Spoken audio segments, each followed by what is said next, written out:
Hey, it's Tarek Ali. A little birdie told me that you wish there was more frequent uploads to help you in your healing journey and that you didn't have to wait months for the next podcast episode. Well, now you don't have to. Check the description to find out how you can leap into healing, the subscriber edition of this podcast where you will get weekly episodes. Yep, you heard me. Weekly episodes. These exclusive subscriber-only episodes will include tools and tangible practices and methods I've come up with to help you heal and grow, reviews of the main show episodes for messages you may have missed, and even more bonus episodes like affirmations, mindset shifts, and Ask Tarek. Check out the description so you can find out more and start leaping into healing today.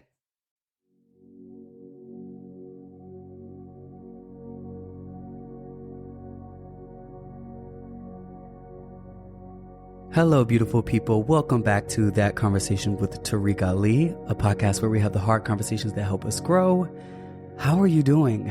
How are you feeling? I hope you're feeling great. I hope you're feeling full. And if you're not, if you're feeling low, if you're feeling hopeless, if you're coming here to feel something different, feel something better, to be inspired, that is fine too. Make space for your feelings. What we do here is I'm going to conjure up a lot of feelings. I'm not just here to trigger you. I am going to conjure those feelings and we are going to hold them and bring a new reaction and response to those feelings that you may have not received from other people or from yourself. That is what this podcast is all about. It's about healing yourself and healing others. And in today's episode, we have another special guest. This is a very, very special guest. In the beginning of the podcast, the guest is speaking a lot, okay? And I want you to know I wanted her to speak this much.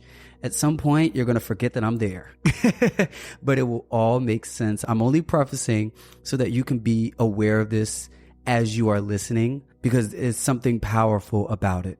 Not going to give it away, but this episode is going to be good for anyone who is having a hard time healing without getting closure, especially closure from someone that's just not in your life anymore, that you left out of your life or they're choosing not to be in your life. Whatever it is, it's going to help you let go of the past. It's going to talk to you about bottling all of those emotions and how to let those emotions out. And a lot of those emotions being anger. This guest has a lot of anger and a lot of words that they want to give to the people that are not in their life anymore. And we create space for them to do that. And that's something that she struggled to do on her own. And yeah, I'm done talking. I want the episode to speak for itself. I just really wanted to preface with that. This episode and the other episodes also have a visual portion on YouTube that you can go watch and stream. It really does help me when you guys rate and review the podcast on the platform you're listening to it on, and when you go stream it on YouTube. I'm just really trying to get this healing to as many people as possible. And when you guys comment on the TikToks, comment on the Instagram, go on YouTube, that really helps put it in the algorithm so more people can come and we can continue producing this podcast. I thank you guys. I love you guys. And I hope you enjoy the episode. Here we go. My shoes on. I want my shoes on. Do I want them on comfy? It depends on what you want. You want your shoes on and off. I never wear shoes. Why is that? Is that your grounding? I want to be comfortable. Free? Yeah. There we go. Okay. Yeah, we are Heather. Hello, beautiful people. Welcome back to That Conversation with Tarek Ali, a podcast where we have the hard conversations that help us grow. It smells great in here. Thank you. It smells really good. Yeah, Thank I feel you. like that's what I needed. I had to take a deep breath just to get in the moment. I was preparing, setting this up. I got you some water. Thank you. I got a candle lit. I also, I'm burning a chakra incense. This is for your throat chakra. Oh. So any blockages you may have, from your throat chakra, things that you want to speak more and express yourself more about, it usually helps. And yeah, so welcome back to the podcast, everyone. I am sitting here with, wow. I want you to explain how we know each other. This is our first time meeting in person. First time. And it's been over a decade. Literally. Right. So the way that we met was through really connection with Nicki Minaj, being a stan, a fan, and enjoying that part of our lives together. And I eventually, started my radio show, as you know. Yes. It's so crazy because now in this part of my life, I would enjoy it, but I'm just such a different person. I'm not even so different. Yeah. But I was really happy for the connections and being able to bring people together and make people happy. And we enjoyed that time in our life together. Yeah. Through that. So to give you guys some context, I have been a Nicki Minaj fan for a long time, but back when Nicki was new, we call ourselves Barbs. It's just so different now. It's so different now. So when you say it, it just has a OG different understand. Yeah, we OG yes, Barbs. It does. Very different now. So we come from a time where we saw Nicki really on the grind, really showing herself, and had a real connection and a relationship with us on the side that the public didn't know. So Nelly here. Y'all don't understand. This is a legend in the Barb community. No, seriously, I'll because take Nelly hosted a radio show called BBR, and she was the host. Her and some other co-hosts as well. And on this, radio, it was really just all of her fans coming together to talk and to, communicate and to build connection with her. Which was awesome. her. Yeah. And, most of the episodes we just came together, played her songs and just talk about different things. We knew each other at this point. We got online every single day to talk to each other, to see what the other person was going through. Like, we were really a family. Literally. And still are. Still a family. Still are. Still a family. I mean, I talk about the people in my personal life, literally, like my best friend, my daughter's godmother. And some people, it's just a choice, Yeah. That I trust her. That is my baby's godmother. She's the Barb. Yeah, exactly. And that's how I met her. I came on, I had to be like 10, 11, 12. So this is a long time. We have grown up together. And, on the radio show, Nicki would call in, talk to us. And, how many people could be in the queue? How many people could be on? At top, I think it was 50 at most in the queue to speak. Oh, now, just on the show in general. When they would stop Blog Talk Radio, girl. Oh, yeah. Thank you for calling. It would get full. And, she would talk to us and just get really personal. And we had a real relationship with Nicki. So that's when you think about her fan base now and why it's so strong is because she actually had relationships with us. If she saw us in person, I just saw you talking about blah, blah, blah. Like she's still that way. No, she's still that way. Yeah. Like, people see her and she be watching. She's still very much the same. So yes. I am so excited because this is our first time actually meeting in person.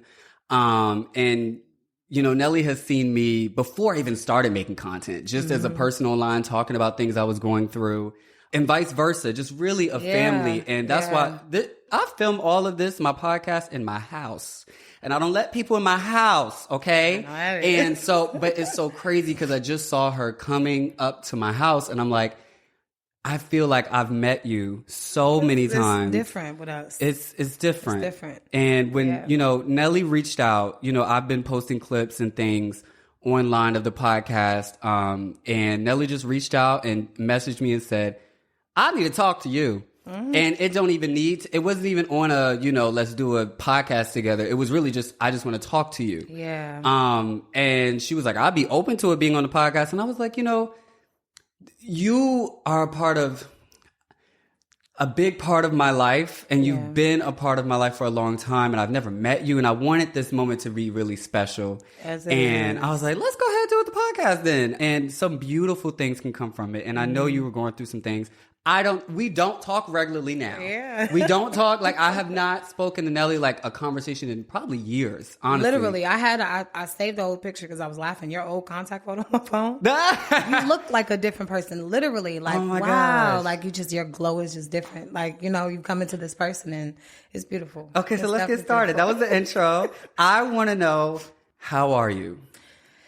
Now that I'm able to sit and talk, I feel so... Let me start by saying I love myself so much. And I've spent, really it's been 2 years of confusion and just kind of being lost, not only in learning how to be a mother, which is a whole nother journey, but... Okay, when did you have your child? December of 2021. So she'll be 2. Yeah, she's about Congrats. to... Thank you. I remember when you first had her. Thank you. My baby. She's everything. But not only finding my footing as a mother, because that's a whole nother life, as you might know, but I went through something traumatic after my traumatic event that really shook my world up.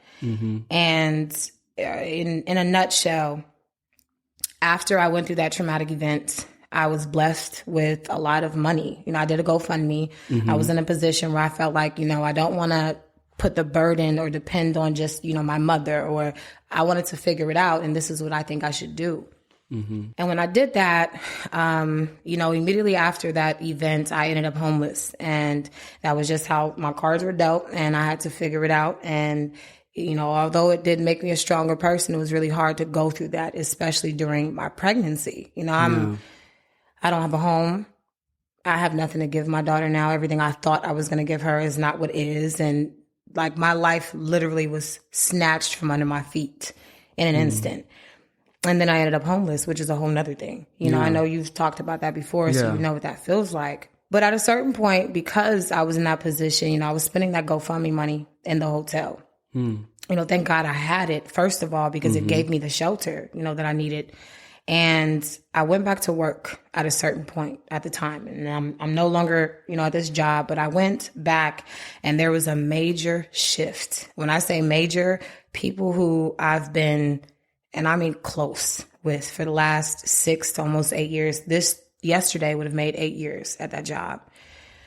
Everybody was acting different, not different as in, something happened. We don't know if we should talk to her. It was just a major wall. And I couldn't connect. I couldn't understand. I just knew I'm dealing with a lot of real stuff in life. That was the one place I wanted to go to escape my real. Let me go work and, make money and be around people I know love me. And it was not that. When I got back, it was a complete shift.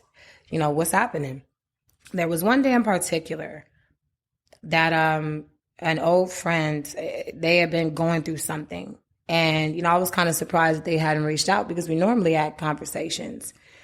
And I'm like, what's going on? And that person's like, let's talk. Confusing, right? But when we talked, I was left with, no particular names, if you will. But I had gone from a respected, loved leader, friend, all of those things, to somebody who you're not supposed to be around her. You shouldn't be seen around her. She does this. I was a bad person all of a sudden in these people's eyes. I had no clue why, but that's what I was left with.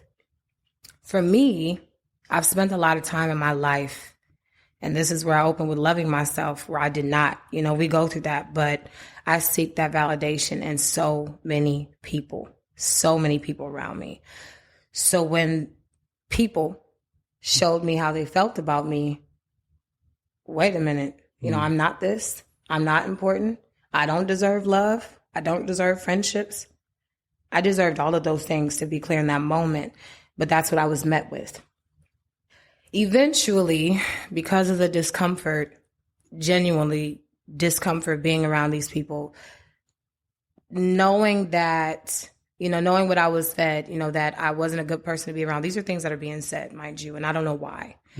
And I eventually just stopped going to work. I just stopped going. I was in my 3rd trimester, which is, anybody who's had a child, it's a lot. I was carrying the trauma I had experienced. I was carrying the fact that I was homeless at the time. I don't know what else to do. So I just need to stop. I know that this does not feel good. I just need to stop. So a lot of my close friends physically from that world in particular at the time started to really pull away from me completely. So naturally, what do? You look at yourself. Well, what did I do? What did I do wrong? What's wrong with me? Why is this happening now? I've dealt with this, that, and I don't understand how I got here. What is it? What have I done wrong? Where am I in life? Am I really this bad person? I started to believe the things that people were saying about me. Going through having my daughter and dealing with postpartum depression, dealing with the feelings of being alone, the expectation of all of those people in my life being present and they weren't there, was really hard for me because, again, what have I done wrong? So my focus wasn't necessarily, I'm a mom and this is kind of just a new life and people. It was a complete shift and it turned into what's wrong with me. Yeah. It got to a certain point where I felt like, and this is just genuine and I'm not here anymore to be clear, but it got to a point where I felt like my life wasn't worth living anymore because I felt like I had disappointed my family. This is my truth. You know, the situation I thought I was in was not what it was. You know, I'm now pregnant. I'm about to be a mother. Everybody around me has shifted and I'm apparently this horrible person. What am I going to give to my daughter? How am I going to be able to provide and be the mother, the person she needs? I'm hearing and seeing who I am to this world and I'm believing it. I had no self-value myself. Like, what do I love about I had no clue. I did not love myself at all. But it was hard because, and when I say the closeness of some of these relationships, I was incredibly close. Like, some of these people knew my daughter's gender before I did, to be clear.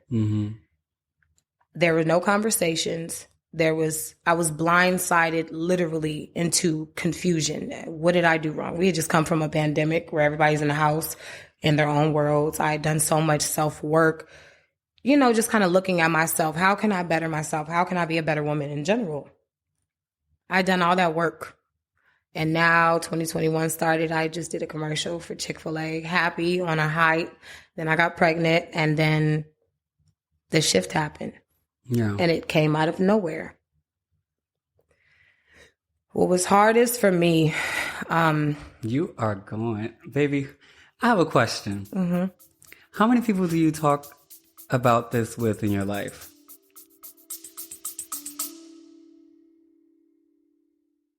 Hey, it's me again. I know you're enjoying the show, but I want to keep it ad-free, the way it's been. That's the way it should be. And when you subscribe to this show, you're not only supporting your own healing journey, but you're helping us produce this show so that we can continue healing millions. Check out the description so you can find out how you can leap into healing and subscribe to the show today. I've spoke about it to a couple of friends, but being vulnerable, after that last time I was vulnerable, I said to myself I would never do it again. I can tell. Ever. I can tell. Because of how... oh my God, the way that I was vulnerable and people just turned on me, you know? Yeah. The reason I asked that is because I just asked you how you were. And here I am. I'm packing it, huh? This is how I am. All I asked. No, there's nothing wrong with it, but I just want us to be aware. How are you? Yeah. And I wanted to give you the space to let that out because one, I wanted to know. And that's the only way I can really get to know you, really. Right. But also just, how are you? And it sounds like all of that is something that no one else has made space for. Nope. And those are all those words are just in you. Just in you. And no one made space for it. Wow. Just in you. Just in you. And I'm tired. And the more you live, every day you live, you go through more and you just bottle more. And the space don't get bigger. It's all inside of you. And it's a lot. So, I mean, just thank you, one, for sharing. Of course. And like I said before we even started, I'm really big on this being fruitful for you. Right. I'm big on this being fruitful for you. Right. Other stuff, that is extra. So I'm just going to talk how I would talk. And anything after, like I'm telling you, let's just talk. And then later, if you feel uncomfortable, let's take it out. Because I know you said you didn't want to talk about certain things. But in order for us to really get to the healing. Oh, say less.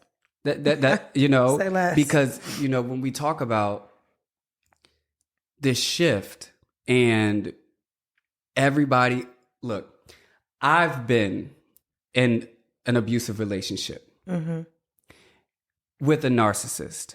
And so I know after we broke up or whatever, not even when we broke up, when he knew I was done and when he knew that I had enough, he put a lot of energy to ruin everything I had left. And not even things or people that really mattered to me at a peaceful place, but the things that I was needing in those moments. Oh my God. There was people that didn't even really care about me that much, But he made it, he knew that those were the other people, just like he wasn't healthy for me and I was going to him, he knew what the other things was. And so right when I was done, he went over there and told them so many lies. Oh my God. Some of them believed it, some of them didn't, but kept it in the back of their head. Of course. And now you feel like, humans. Is that really me? Who am I? You start going a little bit through an identity crisis. 100%. And that's what I'm hearing. It's like, but these are people that I loved. These are people that I felt safe with. Now they're acting different because of it, and that's what I'm hearing. I no longer felt safe, literally, not even a little bit. And again, that was the one place at that time, by that time where I was, this is my escape. You know, I'll be around them. I'll feel better. And then I went and it's like, oh no, I feel worse. Yeah. I just stopped going to work. I literally just stopped. Yeah. That was important because when you just put it on paper and you say, oh, I'm a new mother, and you know, because this is what you said, like just hearing it like this, I was a new mother and you have responsibilities as a new mother and you were going back to work and you just left because the environment wasn't good. It's not that simple. That's a lot. Exactly. It's not that simple. It's not that simple. I was in a domestic violent relationship. I had this baby doing it on my own. I'm trying to go back to work with already going through all this trauma.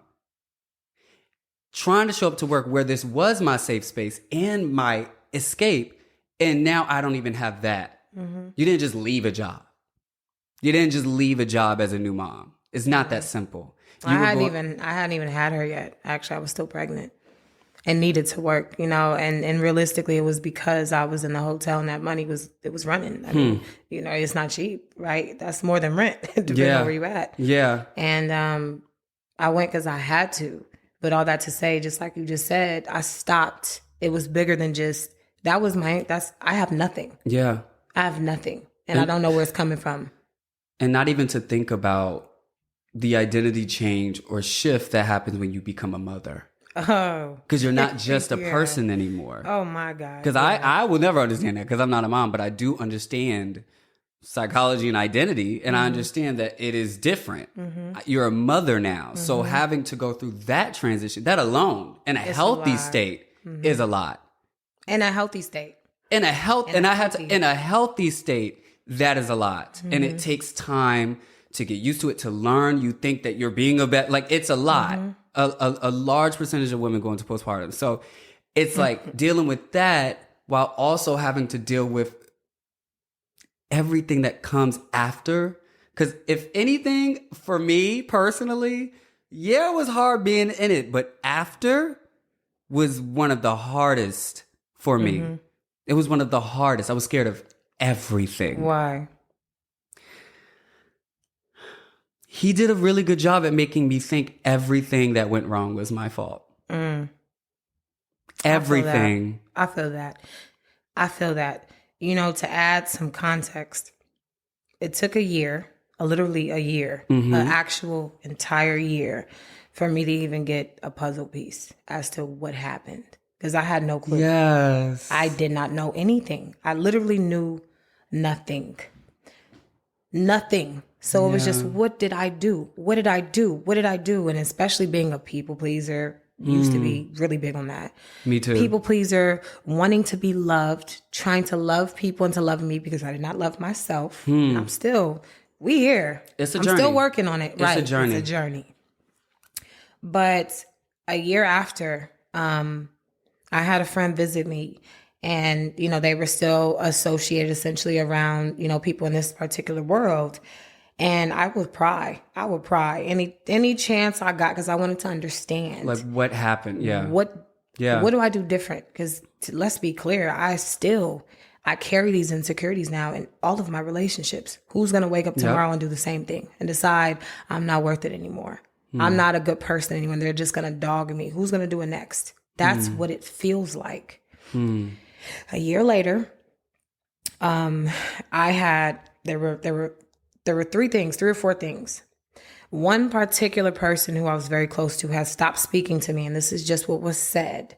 Stopped speaking to me because I lied about the domestic violence that I was in for sympathy money, that I blew all of that money and that I was still with that person's dad.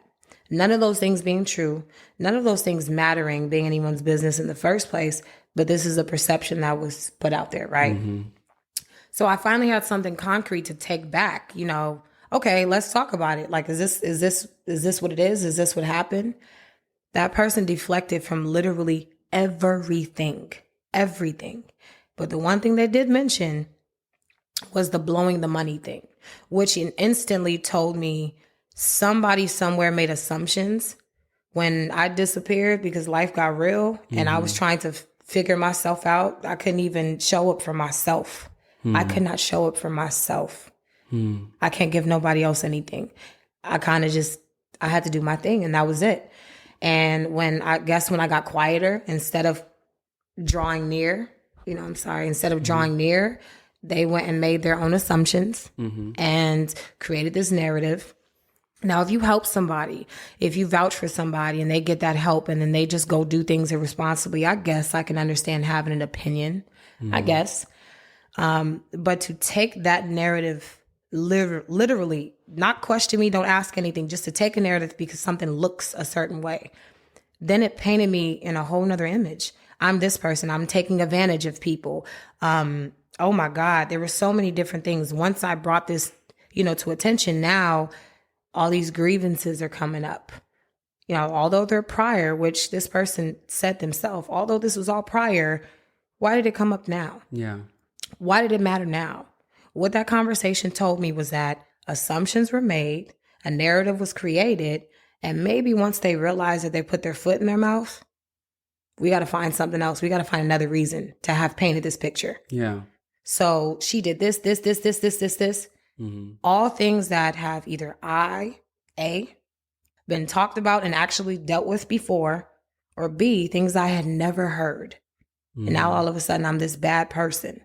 This meant that I did not deserve love, that I did not deserve my friends, that I did not deserve even to be hugged. I needed so badly at that time.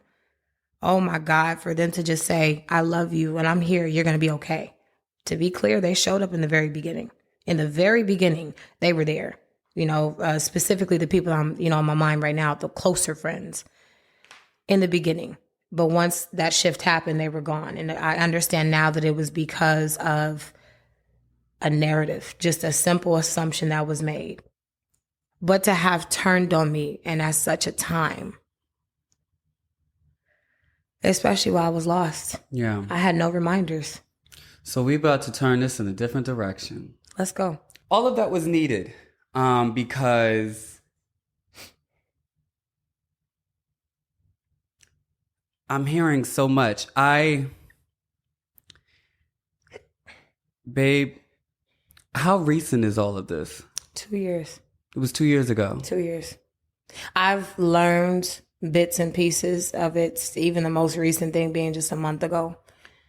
This is about me seeking answers. Okay. But all in all, it's been 2 years. And I'm going to be you just get very direct. Come on. You give direct. I love it. So I'm going to give it to you. I love it. How? I love it. Because sometimes, okay, look, it. yeah, Tarek, get out of it. Get out of it. I love it. Because what I'm doing right now is I know how to meet you where you are. Mm-hmm.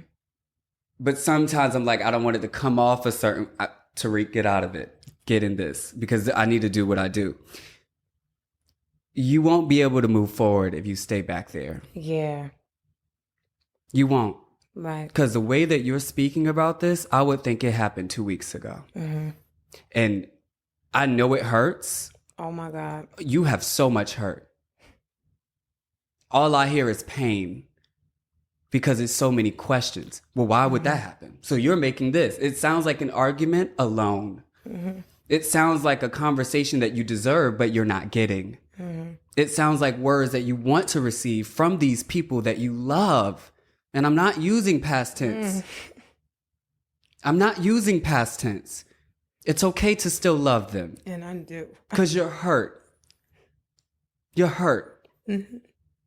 And you can heal that hurt without receiving apologies, explanations, answers. It may never make sense. I don't think it will. Do you know what I mean? Yeah. Because what I'm hearing is you gave so much. And when I say gave, I don't mean material things. I mean, you gave yourself. Mm-hmm. You were vulnerable. This is me. This is Nelly. God. Yeah. Yeah. And they loved you and they accepted you. And then they did it. They didn't. Mm-hmm. And not only from this relationship where someone made you not know what reality was anymore. Now you go back into your reality that was there before the relationship and it doesn't exist anymore. It's not real anymore, yeah. 8 years.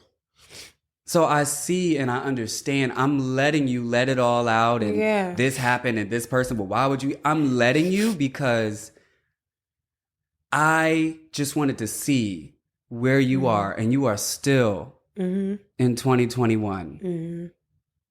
And it hurts. Mm-hmm. And there's a lot of emotions. And so when I say I want to turn this in a different direction, I'm going to use this analogy. I'm a screenwriter. And so when I write TV shows and films, there's a difference between the story and the plot. The story is what the movie is about. So this movie is about a mom who has a daughter, and then she somehow becomes an Olympian, and then she's a gold medalist. Boom. The plot is the mom meets Jerry, has sex with Jerry, then she has the kid, and then she goes to Los Angeles. It's more about the actions. Right. So what I want to do is to get into the story and what it's about and the feelings. Because we can go all day and talk about, well, and then she went to him, and I'm hearing this, and that don't make sense to me because it's good. People listen because they like mess. Right. They like drama and being in other people's business. Oh, baby. They will. But what I'm here for is, baby, I'm hearing today. Right. And that's what I want to see how we can heal today because and still giving life and space for those things. Right. But how do I work on this today? Because if we just go through the actions and the plot and what happened, we stay in that time. I struggle with that. I mean, obviously, right? We all obviously, do. Right? We all do. I think with this particular situation, for one, again, the first year spent of confusion, not knowing anything. Then the year after finding out, I think I went through the roller coaster of accepting it, this is what, and all of that. And now, like I told you the other day, I've been dealing with anger. Like in the moment right now, there's so many times I want to lash out at all of them. In any way that it will look like, I want to lash out. Yeah. How dare you do that to me? Why would you do that to me? I just want to lash out. I want to lay out the truth. I learned that this was the narrative. This was what I want to be. I want to hurt them like they hurt me. And that is not my heart. Bottom line. And that's what I'm trying to heal from because I want to be able to, I'm a mom. Yeah. I need my baby to see a healthy mother. And though we're doing great. Yeah. We're good. I'm very blessed, to be clear. I'm still struggling. Yeah. And that's still she's still going to see it at some point. I spend a lot of time emotional. Yeah. A lot of time with short patience. Yeah. Oh my God. I want to heal so I can really truly move forward. You say that's not your heart. Oh my God. It's not who you are, but it is your heart. And I'm going to tell you why. You're grieving. Right. That's one of the stages of grief. Anger. Mm-hmm. Especially when you don't have that person. It's grief. They're not there. You've lost something. Mm-hmm. You go through the questions. You go through acceptance. You go through, you know the stages. And especially when you feel wrong or somebody did something you didn't deserve. And you have all of these words inside of you. Like I said, it's like stuffing things into a bottle. It's like stuffing things into this body. It's not but so much space. Right. Especially with having a daughter and having a life, having responsibilities, bills, all of these things. With also these words, I'm just holding it. And every day I'm getting more words. So that the drop of the pencil is not just a drop. Please. Hello? So, oh my God. When you keep those words inside, all it takes is one drop to bust the bottle. So what happens is you got to find a way to let those words out. Lord, yes. You got to find a way. And so that's why when you were speaking, I said, how many people do you talk to about this? Because, and it's not even, there's a lot of way to get the words out. Right. Journaling. You could talk to people. You could literally do videos and talk about it and not share Within it. yourself, right. Yeah, it just has to come out. When you bottle that in a way, and you don't even give it time, when you don't make space for those feelings, they stay there. And they will find a way out. And if they can't come out in those words, they will come out in anger. You know, and again, so I've done everything I think I've needed to stop myself from lashing out. Mind you, I want to. Like, I can't just, I've deleted these people off of like my social. They don't deserve you. Text, numbers, all that. So I cannot. So I can't just go do that because I don't have it no more. But it's still, the anger has built up 100%. What are you angry about? I'm angry. I want to hear the anger. What are you angry about? I'm angry because... Close your eyes. I want you to just like, what are you angry about? Because I was put in a position where I had to explain and had to accept this person I didn't know I was, according to, that world. And I had to take accountability and I had to apologize. Not a single one of them has taken accountability for the way they hurt me. And these are people that have made me believe that they love me. I want you to pick one of those people. Mm-hmm. We're going to try something. Mm-hmm. I want you to close your eyes and I want you to pick one of those. Don't even say their names. It's not for me. This is why you close your eyes. This is why you close your eyes, because this is between you and them. Because these words, baby, look at your eyes. Look at your eyes, baby. It has to come out. And it's begging to come out, and you keep stopping it. I keep seeing it, and you keep, and it needs to come out. And I need you to pick one of those people.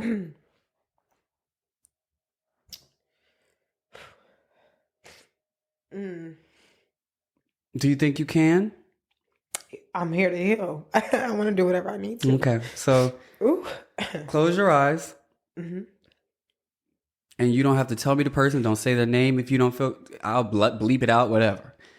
I want you to just envision you speaking to that person. Talk to them. Like, literally like you are talking to them. I feel like this is what I'll be doing. I really feel like this is what I'll be doing. Just crying because shit. Woo. I don't even know where I would start. And actually, maybe you can guide me into that. Baby. Maybe you can guide me into that. Oh, okay. I'm about to say. Maybe you can guide me into that. Okay. I feel like if I had an opportunity right now, I'm angry. I don't know what to say anymore. I've tried. I don't know. Like I said, I've reached out. And when I did, it was there you go. deflection. That's how you start. Okay. I want you to literally, and you got to keep your eyes closed for it to work. Because the only way, if you keep coming back to where you are, you're not talking to them. It could be, I tried reaching out. You don't want to speak to them.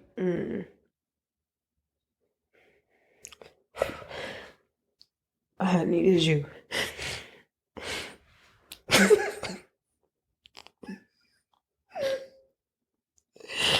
I needed you.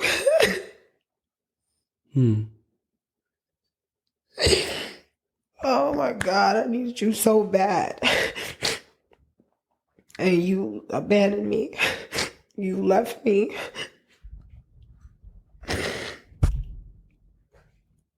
And it hurt. And you never accepted responsibility for anything. You made me feel like you did not care about me, about how you made me feel. Oh my God.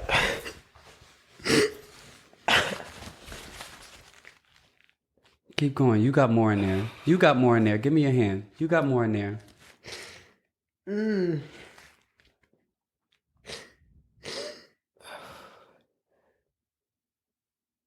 Let them out. You're thinking them. Let them out. Say them. I thought that you would be in my life forever. I wanted you to be in my life forever. I wanted you to be in my daughter's life. I loved you. I still love you. You caused me a lot of pain. And I'm tired of carrying it. I just want to heal. But I am angry. I'm mad. Because I know I didn't deserve it. That's life. But it hurts. It hurts so bad.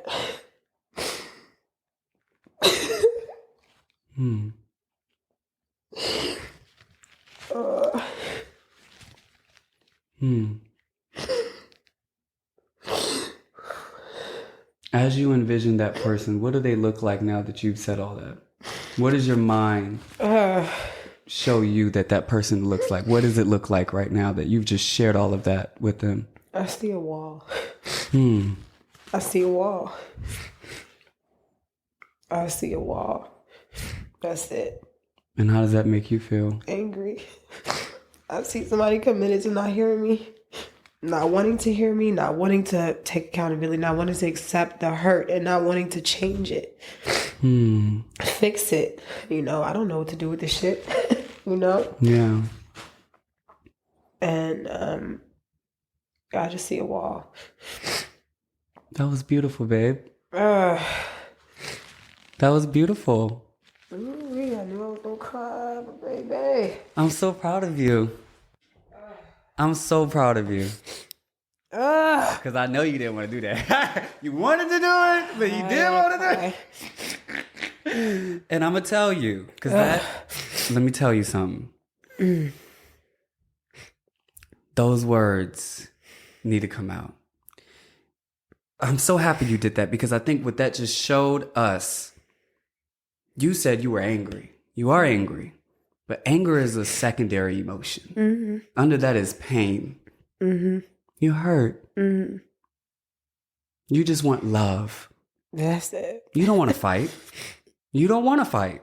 You just want love. You want to be heard. When the reason I asked you, what does this person look like? Because I will tell you pretty much what you are feeling. And if you see a wall, that's it. There's no love to be given. Right. There's no love there. You don't feel heard. You don't feel seen. You don't feel acknowledged. You feel alone.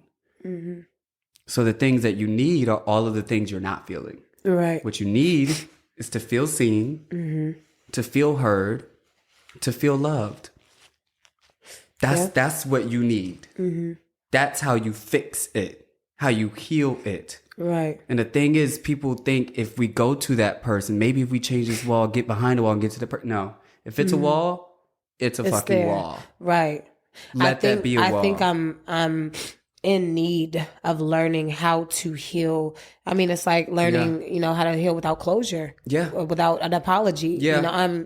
I'm here now trying to figure that out, because I know it has been 2 years and it's not like this hasn't come up, but some people never let go. I do believe that in that world, none of them are, I don't think any of them, I think they're committed to understanding the narrative that was left and now it hurts. Yeah. But it's also okay. I want to let go. I want to give you some tools. I want to.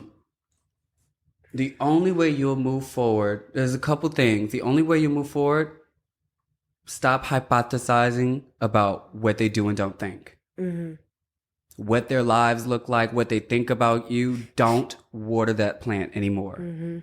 If you don't want that pain to stay there and to grow, stop watering it. Let the plant die. Right. It doesn't matter what they think about you, because I hear a lot of that. Like, even just in that moment, I think they're committed to, you need to let them go. You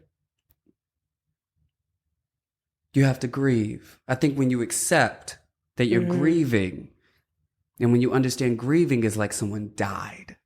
That's how it feels. That's literally how it feels. And that's why it's been 2 years and you haven't moved, because that's how they did die, but you won't let them die. Oh, wow. You won't let them go. Wow. You're trying to keep them now. Wow. When they left, they left. And it's okay. There's no shame around that. I think a lot of people, once they accept that, they feel bad because they moved on and I'm still holding on. No, because you love them. And if anything, that makes you more powerful because you were vulnerable enough to build such a connection. Mm-hmm. Which means you're a hard lover. Oh my God. And you won't be able to give that love. That love is still connected to them. Mm-hmm. You will be able to give that love to new people that will not do that to you again. I would pray so. I need to heal. You will. Prophesy. You will. Amen. Because the more you water that and you try to figure out and you think about it, you are still attached. Mm-hmm. And you may even meet people that could be the new, but you're still, they just I'm passing missing those you by. blessings, right? Yeah. Passing you by. You know, at a certain point in my journey, one of the friends that I spoke to, oh my gosh, it was one night in particular. Kind of how we're doing, where you just, let me give you this tool, essentially, not in a way of shaming me for feeling my feelings, but just, yes, this happened. Yes, this hurt, but don't allow this to take from what's in front of you. Oh my God. My village, the village that was meant to be in my life right now, unlike anything I've ever experienced, to be clear, the people in front of me, the people in my life now, I'm a better person. I'm held accountable. I hold myself accountable more, and it's encouraged around me. I'm on to genuinely bigger and better things in my personal life, things that are more fulfilling to me. And that's a reflection of what's poured into me.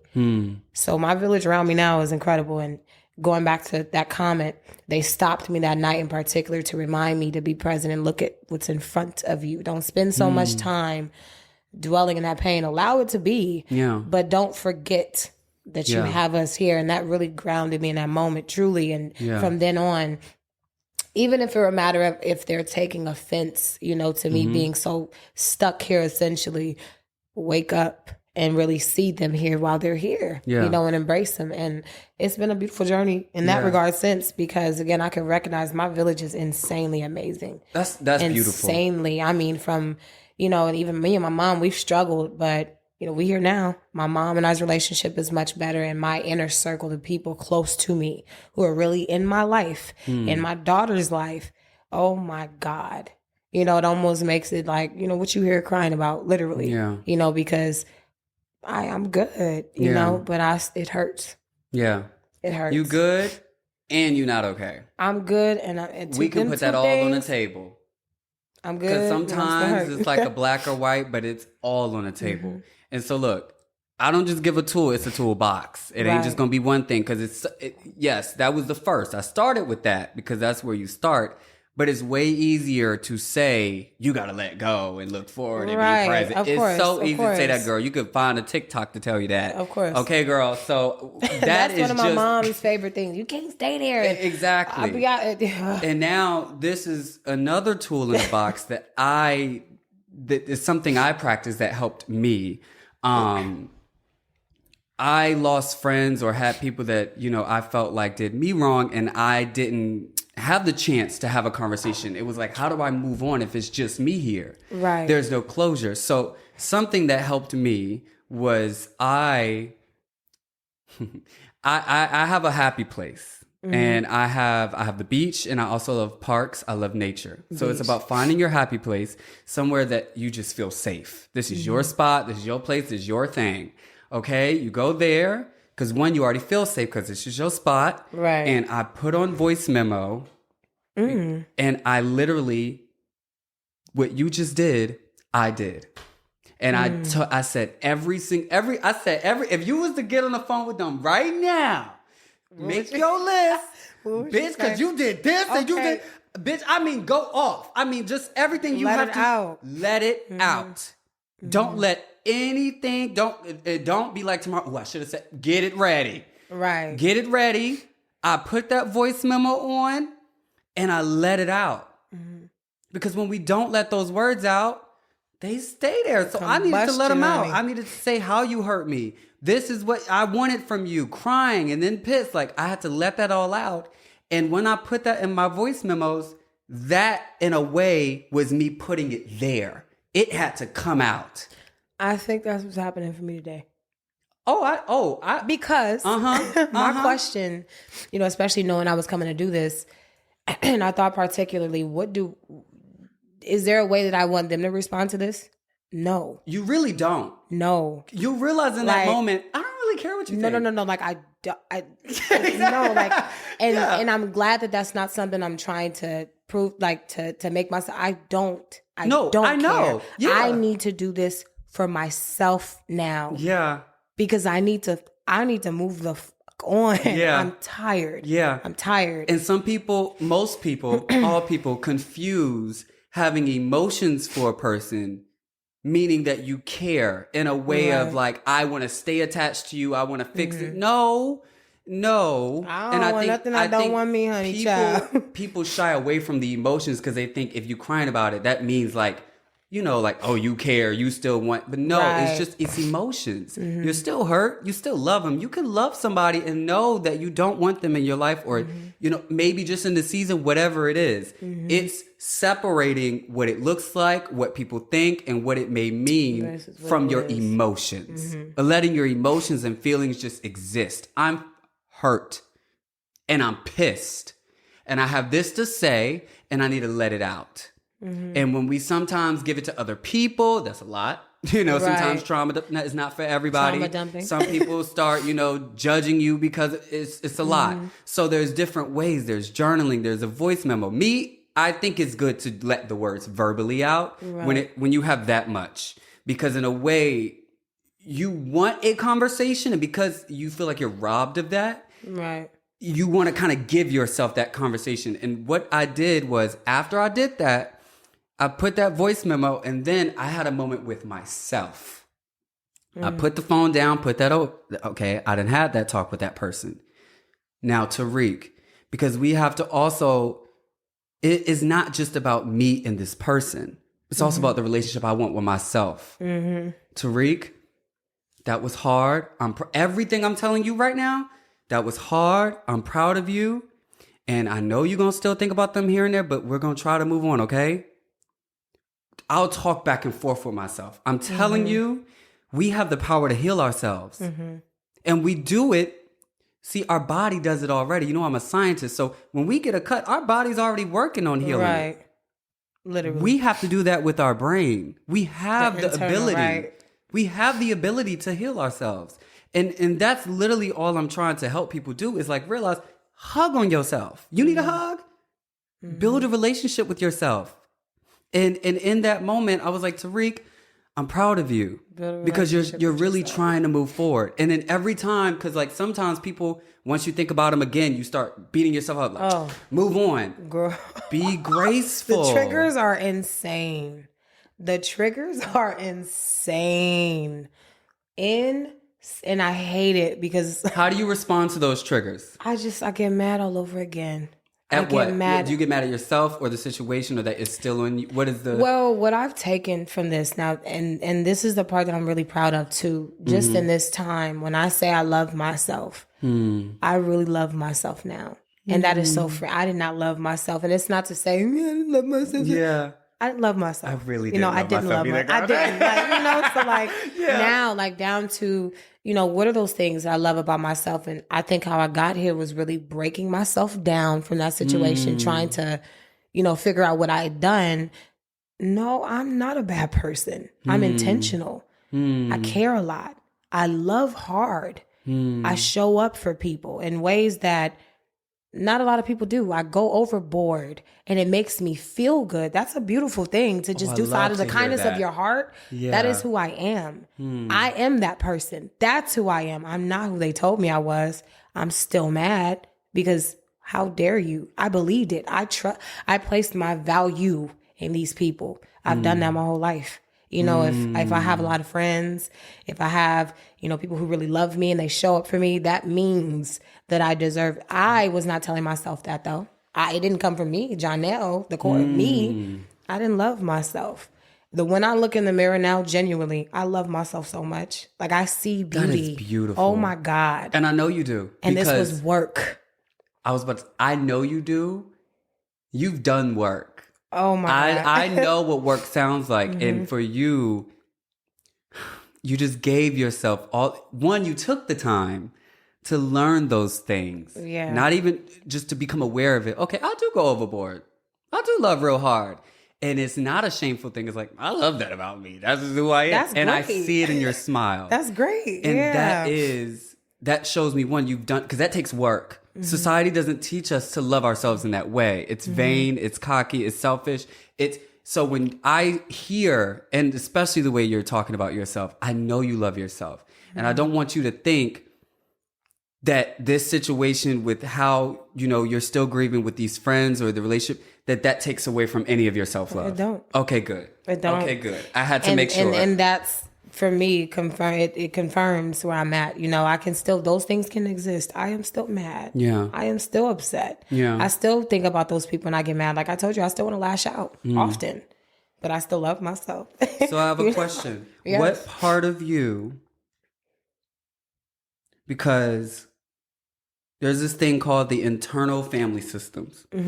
And pretty much there's parts in us. And I'm not going to go into the whole science of it. But, when we say, oh, there's a part of me that feels like this, but a part of me that feels like that.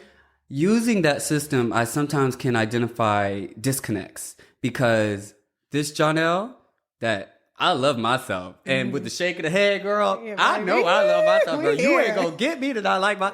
Yeah. That is real. That is you. It is real. But there also is a part that is still attached to 100%. those. And when you think about what is that part of you, is it a little you? Is it you that need what? If you just could think about what do you feel like that part of you is that is still in that time? I don't know. I mean, if I had to connect it to anyone, and this also would circle back to me loving myself, it would be my inner child. It would definitely be that, because if I'm looking at my inner child, these people made my inner child feel amazing. Realistically, I felt all the things that I've wanted, I did get in those friendships. The love, the attention, the time, I got it. Definitely. If I had to connect it, it would be to my inner child, my younger self. Have you experienced abandonment or betrayal in your childhood or in your formative years? Not even, it could be 16, it could be any time before now. I thought I said that too. I'm carrying that now. I suffered from abandonment issues like crazy now. Okay. Still. Okay. Still. Like the fear of that. I have security within myself. I do feel like I was forced to get here given the situation. I did do the work, but I genuinely have a fear. What was the earliest moment of that abandonment? Honestly speaking, I feel like with my father. Okay. And I've literally never said this, out loud. I could tell because I oh was. My God. Yeah, you didn't feel comfortable, but I could tell because I'm asking. You're gonna see why, but keep going. Your father, my father, and just in his younger years, he was living his life. He didn't necessarily stay in one place. I didn't have a father. Okay. I didn't have a dad who was there. And one of the things that, yikes, the biggest thing for me, and I have these memories. Nobody's told me. My mom was really big on she never bashed my father, no nothing. I have memories of my father saying he was on his way and he would not show up. I have those memories, being at my grandma's house waiting. My dad's coming to get me, and he would never show up. And then asking myself, why? Am I not good enough? Does he not? Am I not? Why doesn't he want me? Why doesn't he want to spend time with me? Why am I not enough? What is wrong with me? Hello? Sounds familiar, right? Yeah. Listen, those words. What is wrong with me? And that is a feeling. It's words, but it's a feeling. And that same feeling comes up in your own words. Like you said, it sounds familiar. I'm calling it out. Right. From this moment with the friends, right? Because it's a feeling. And what happens is sometimes some questions would be like, why am I still stuck on this? Right. It's because that feeling, that's little Johnell, that is that same question. Abandonment. What's wrong with me? What did I do? What can I do to fix it? Right. It's so many questions. That cry feels early. That's why when you do sit down and everything you would say to this person, you just go into that little the cry that just I saw. It's a very young cry. It's her. And so the way to heal that, because in those moments, even if she ain't got nothing to do with these people right now, that feeling triggers her. So she comes up. Mm-hmm. And so what happens is whoever is bringing up those emotions too, they are getting what they deserve, but they're also getting hurt from those other moments that she never healed from. Because like you just told me, I've never talked about this. Mm-hmm. That's more words. This bottle, baby, it got a lot in there. Ooh, yeah.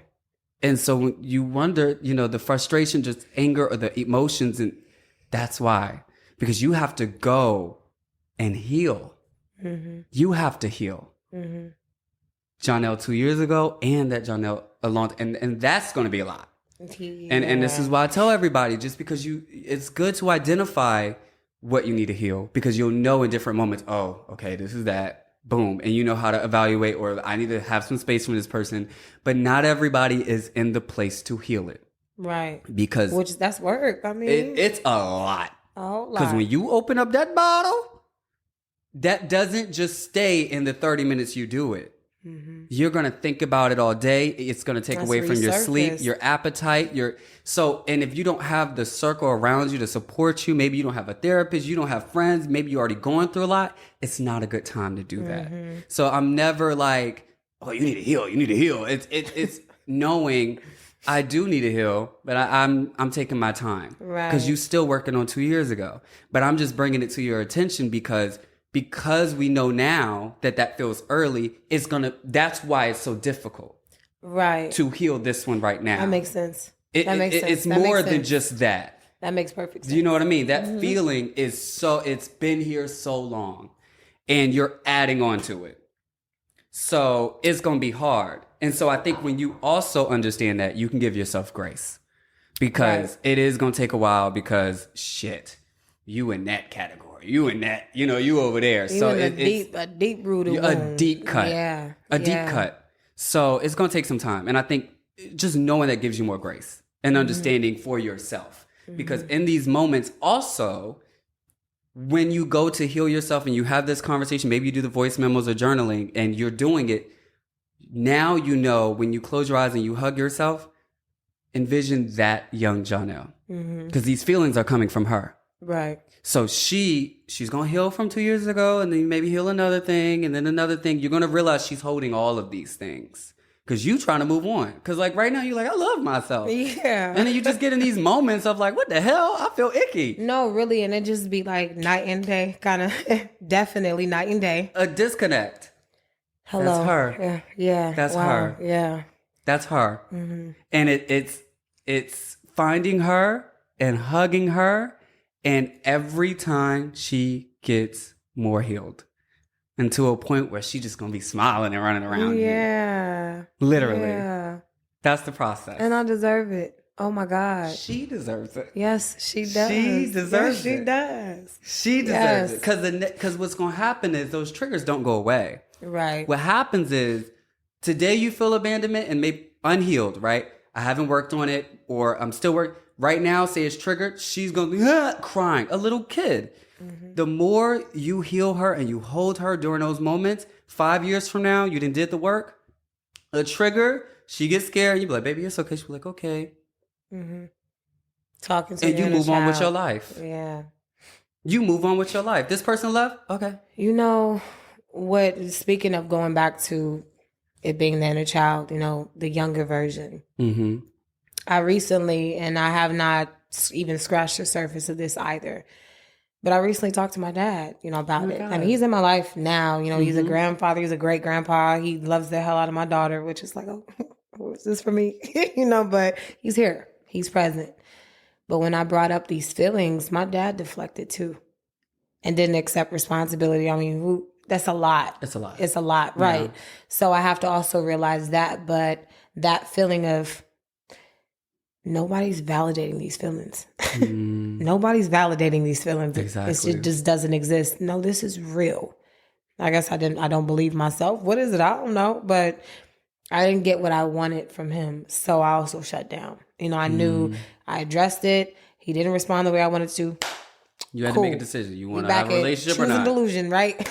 I'm back here. We're going to choose a delusion. I love you. And I do. I love him so much. But it's hard because I do want to heal that. I do want to know that it wasn't Obviously it wasn't me. I was a kid. What the hell was I doing? The responsibility of being a parent is a lot. And, he did what he had to do with his time, and it just wasn't what I needed. Yeah. And that's just that. And I could be real, and that's how I feel. I'll give myself that, but it wasn't enough. I needed him to be present. I needed him to accept responsibility, in my adult life when I brought it up. And, I don't know what to do with that from here, because how do I even start? The earliest version of it, it's not acknowledged. Yeah. It's just like those people there. The only difference is you have a relationship with this one, but it's the same. Right. It's not going to them for the validation. It's going to you. Mm-hmm. Because other people can heal us, and they have the ability. Right. They could validate us. They could make space for us. They could do, literally, I could be your dad doing all of this. Right. And that would heal you. And it'll be a way faster process. Mm-hmm. But when somebody doesn't, and I'm so happy I'm about to phrase it like this, because a lot of times people look at it as they don't love you. Right. And they don't care about you. Mm-hmm. Baby, they don't have it to give to you. They don't have it. They don't have... it's not in their box. They don't have it. And what you're going to do is sit here for the rest of your life waiting for something they will never give you. They just don't have. Because one, to have that, they can't even give it to themselves. Mm-hmm. Some people, just because they became a different person doesn't mean they healed. Some people left all that behind. Mm-hmm. I don't want to think about it. Don't talk about it. That's why you bring up some stuff, especially black people. Mm-hmm. Come on, my family from the South. You bring up some stuff, shut up. Mm-hmm. Don't talk about that. I'm like, well, hold on. It happened. Mm-hmm. Mm-hmm. It happened. That's the tools they were given. Because when you think of the generations before them, think about slavery. Oh, like, did you want to think about that? Mm-hmm. I don't want to think about that. Let's move on. We free now. We's free now.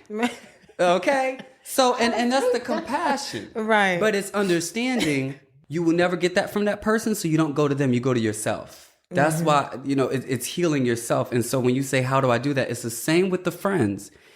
Everything you just said, I'm so happy, because everything you just said, I needed this, I needed that. Those are the things that are still bothering you, or just words inside of you. And the good thing is you love yourself. Mm-hmm.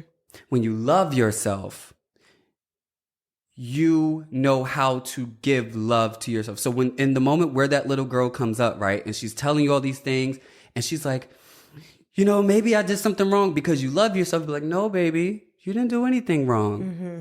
You deserve the love. Yeah. It's the dialogue. And I always, you're going to feel a little crazy because I do it, but literally having a back and forth Dr. Jekyll and Mr. Hyde conversation, because there needs to be a clear distinction between what I believe, who I am now. I love myself. Mm-hmm. And also making space for those voices and those feelings inside of you that think I'm not good enough. There's something wrong with me. That speak the opposite of that. Right. And not shooting it down. Right. Because when you shoot her down, that's just what everybody else did. It's, I'm this, I'm that, I'm that. No, baby, it's affirming. It's loving them. Because the more you do that, they're like, after a while, they start believing you. Mm-hmm. And they won't think that anymore. They'll go to you for what we think about ourselves. Right. Not the past. Right.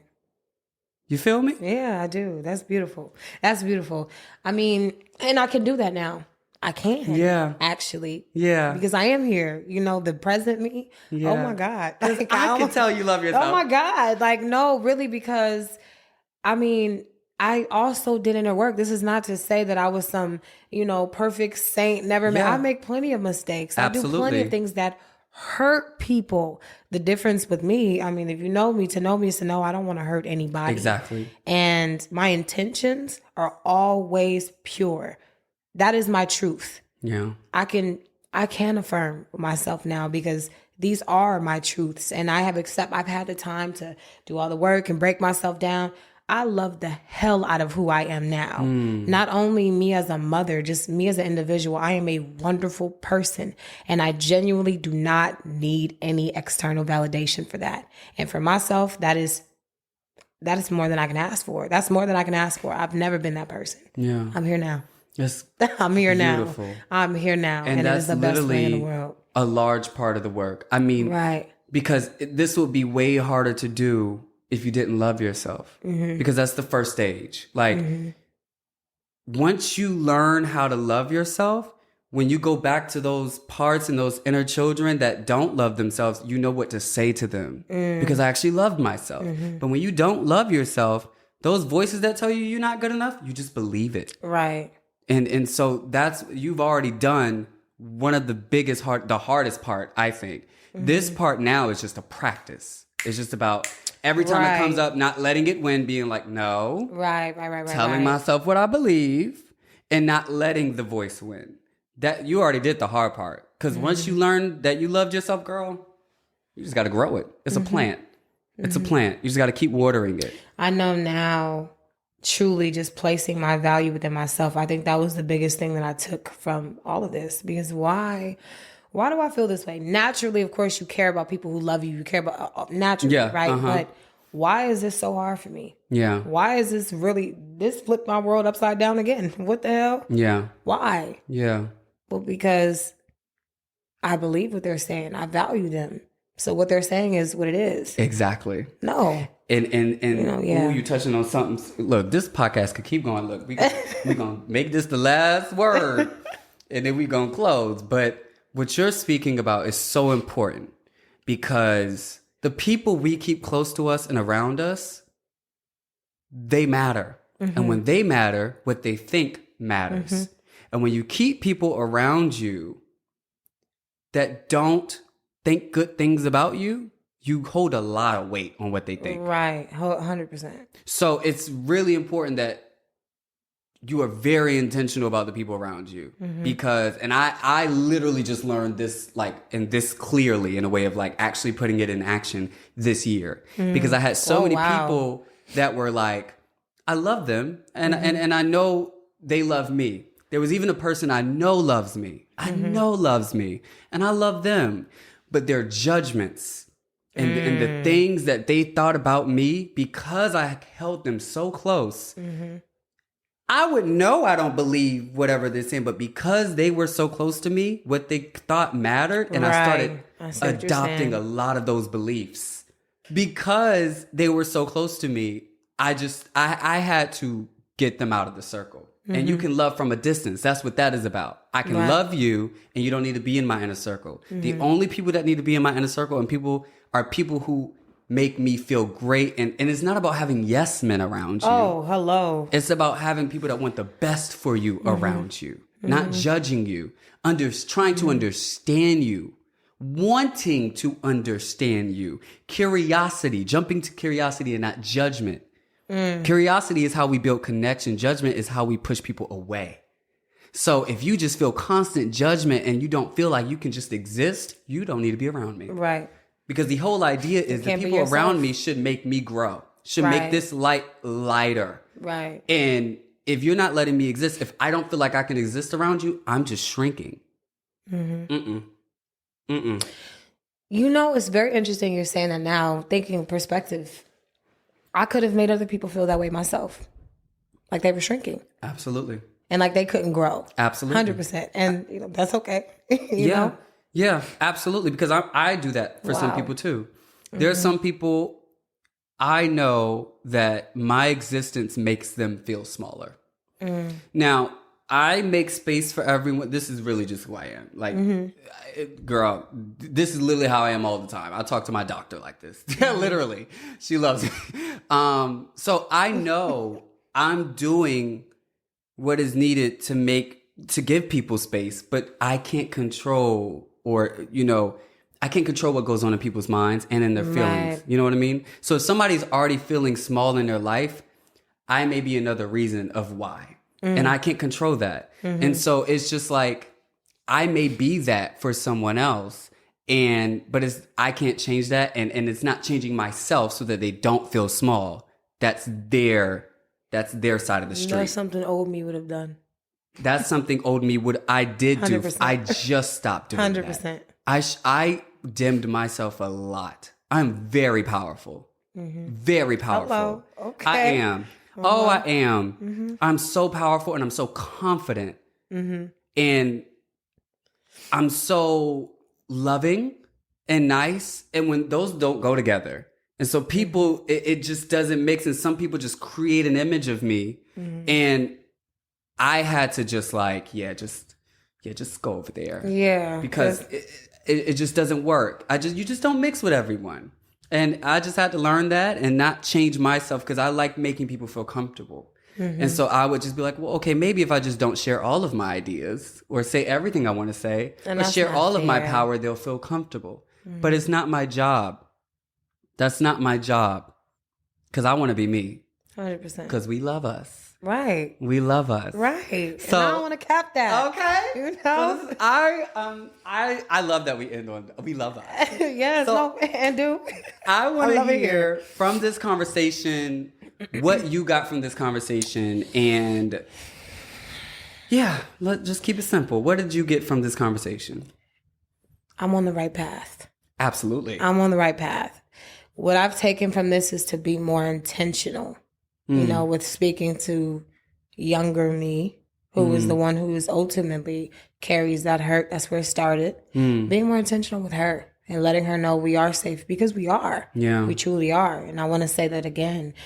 Not only my village, myself. I'm safe with myself. I don't need the validation from anybody else. I'm here now. How do I heal her? And that's where I need to focus, opposed to even not seeking understanding. You know, that's hard. And I've done a lot of that. And I know that that's, you know, essentially that's my overthinking, you know, me trying to, I'm not going to understand everything. I'm not meant to understand. I need to get that. I need to heal the inner me. Yeah. And that's my next goal. I'm going to offer some grace. Overthinking. As someone who went through a domestic violent relationship, you know, when I knew I was done, I didn't know what was real anymore. I literally just kept screaming, crying, I want my reality back. And it makes me emotional because I just want my reality back. Want my reality back. I don't know what's real. I don't know who I am. I don't know. Was I wrong? Did I do so? I didn't know anything. So when you kept saying that, I didn't know anything. That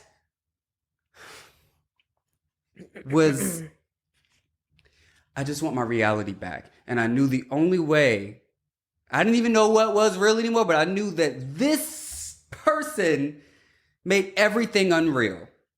So I just wanted to escape. It got to a point where I was just so scared of his existence. I just like, he would be, and I would just do this, like, just don't talk. Just don't talk.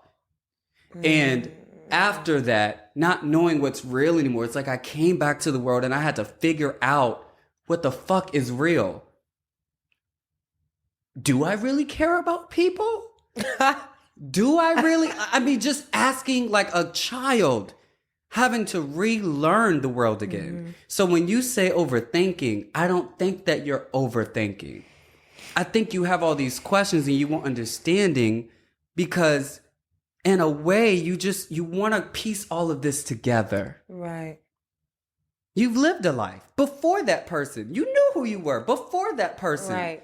And then it came in and you just want to feel connected. And I want you to know who you are now. That was needed. 100%. That was needed. 100%. Because I just know. You didn't even tell me this, but the amount that you love yourself now is because you lost yourself. Yes. And you had to find yourself again. God, yes. 100%. And in order to find yourself, you had to ask all those questions. Do I like this? Who am? And now that you answer them again, you're like, wow, that really is me. Even just